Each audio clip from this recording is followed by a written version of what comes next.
நேற்று சென்னை கலைவாணர் அரங்கத்தில் கலைஞர் எனும் தாய் என்ற புத்தக வெளியீட்டு விழா நடைபெற்றது.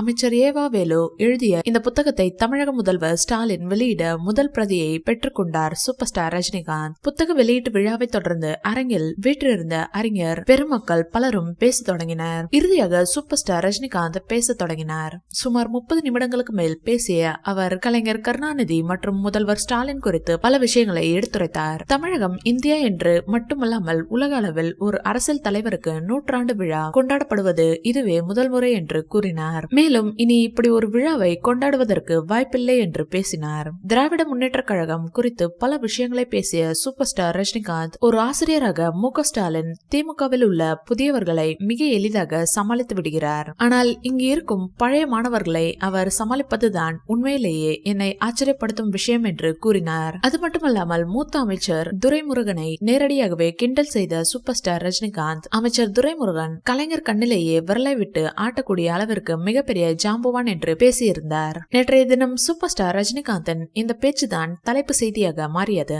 இந்த சூழலில் இன்று நீர்வளத்துறை அமைச்சர் துரைமுருகன் செய்தியாளர்களை சந்தித்து பேசிய பொழுது ரஜினியின் அந்த கலகலப்பான பேச்சு குறித்து அவரிடம் கேள்வி எழுப்பப்பட்டது. அதற்கு பதிலளித்த துரைமுருகன், சினிமாவில் இப்போது மிகவும் வயதான பல்லு போன நடிகர்கள் எல்லாம் நடித்து வருகிறார்கள். அவர்களால் தான் புதிதாக வரும் இளைஞர்களுக்கு பெரிய அளவில் வாய்ப்புகள் கிடைப்பதில்லை என்று கூறி சூப்பர் ஸ்டார் ரஜினிகாந்தை மறைமுகமாக தாக்கி பேசியிருக்கிறார். இந்த வீடியோ பிடிச்சிருந்தா லைக் பண்ணுங்க, ஷேர் பண்ணுங்க. மேலும் ரஜினி சார் பற்றிய தகவல்களுக்கு எங்க சேனலை சப்ஸ்கிரைப் பண்ணுங்க.